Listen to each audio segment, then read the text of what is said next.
নির্বাচন পরবর্তী যে হিংসা, খেটে খাওয়া মানুষের উপর যে অত্যাচার, হকার হোক, ছোট দোকানদার হোক, রেলের জমিতে বস্তি হোক, যেভাবে প্রায় অত্যাচারের মতো নামিয়ে আনা হয়েছে, এটা নতুন না।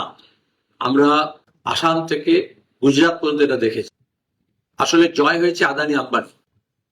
সাধারণ মানুষ, এমনকি যে যারা মনে করেছিল লক্ষ্মী ভান্ডারের পরে অন্নপূর্ণ হবে, তারাও দেখছে যে কি কেলেঙ্কারি কাণ্ড। এগুলো এক্সক্লুশন, বাদ দেওয়া। কেউ কেউ মনে করতে পারে ধর্মের নামে বাদ দিচ্ছে, আমি ঠিক। কেউ মনে করতে পারে ভাষার নামে দিচ্ছে, আমি ঠিক। কেউ মনে করতে পারে মহিলার নামে দিচ্ছে, আমি ঠিক। কেউ ঠিক না। যে কোনো ফাঁসির শক্তি এভাবেই করে, এক্সক্লুশনারি মেজার্স নেয়। এটা হচ্ছে বাদ দেওয়ার পদ্ধতি। সে ভোটাধিকার থেকেই বাদ দিক, নাগরিকতা থেকে বাদ দিক, বা বেনিফিশিয়ারি তালিকা থেকেই বাদ দিক। আমরা চাই ইনক্লুসিভ, সবাইকে নিয়ে।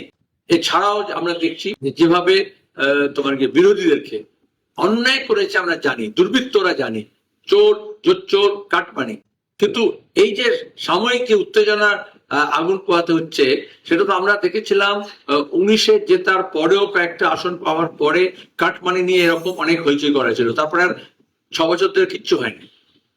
ঘরের টাকা নিয়ে হোক, 100 দিনের কাজের টাকা নিয়ে হোক, যে দুর্নীতি হয়েছে, আমরা বারবার বলি যে টাকা লুট করেছে সেখানে দাঁড়িয়ে সেগুলোকে ফেরত দিতে হবে। সাধারণ মানুষের টাকা, কিন্তু তার বদলে কোথাও কাউকে হাফ প্যান্ট পরিয়ে, কাউকে আন্ডার প্যান্ট পরিয়ে, আর পুলিশের এরকম দরদাস হয়েছে। যা তৃণমূলের নেতৃত্বে করেছে, এখন তাই বিজেপি সবাই করছে। তার মধ্যে পুলিশ রিফর্মও দরকার আছে, ইলেকট্রাল রিফর্মের পাশাপাশি। কিন্তু মোদ্দা কথা হচ্ছে, আজকে যেটা হলো, অভিষেক ব্যানার্জি ঘরে ঢুকে গিয়েছিল, ভয়ে কুকুরে গিয়েছিল।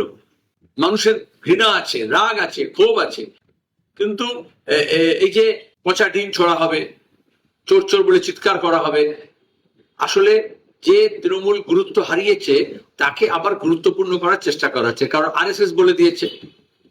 কারণ আমরা ম্যাগাজিনগুলোতে দেখছি, দিল্লিতে বসে অনেকে পরামর্শ দিচ্ছেন, পত্রিকায় পরামর্শ দিচ্ছেন। স্বস্তিক পত্রিকার গত সপ্তাহে লেখাতে আমরা দেখেছি যে সিপিআইএম সম্পর্কে সাবধান। কেন বামপন্থীদের নেতৃত্বে, লালজানার নেতৃত্বে গরিব মানুষ, সংখ্যালঘু মানুষ, মহিলারা, হকাররা রাস্তায় নেমে প্রতিবাদ করছেন? তাহলে তৃণমূলকে বাঁচিয়ে তুলতে হবে।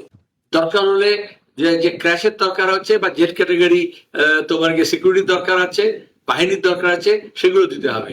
আর তার জন্যই আমরা অন্যান্য রাজ্যের ইতিহাস থেকে জানি, এ রাজ্যের ইতিহাস থেকে জানি যে এগুলোকে অনেক সময় স্টেজ ম্যানেজ করা হয়। যারা গিয়েছেন সাধারণ কর্মী বা সাধারণ মানুষ হিসেবে দেখাচ্ছেন, তাদের দোষ না, কিন্তু এর পেছনে পরিকল্পনা হচ্ছে যাতে মমতা এবং অভিষেক আবার খোলস থেকে বেরিয়ে আসে, এবং তৃণমূল যাতে ভয় কাটিয়ে রাস্তায় নামে। কিন্তু ওরা পুলিশ পরিবেষ্টিত না হলে, পাহারা না দিলে তো সম্ভব নয়।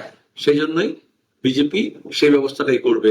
সেদিন দেরি নেই, দেখবেন যখন কালকে গিয়ে বলা হবে যে জেড ক্যাটাগরি দাও, জেড প্লাস ক্যাটাগরি দাও।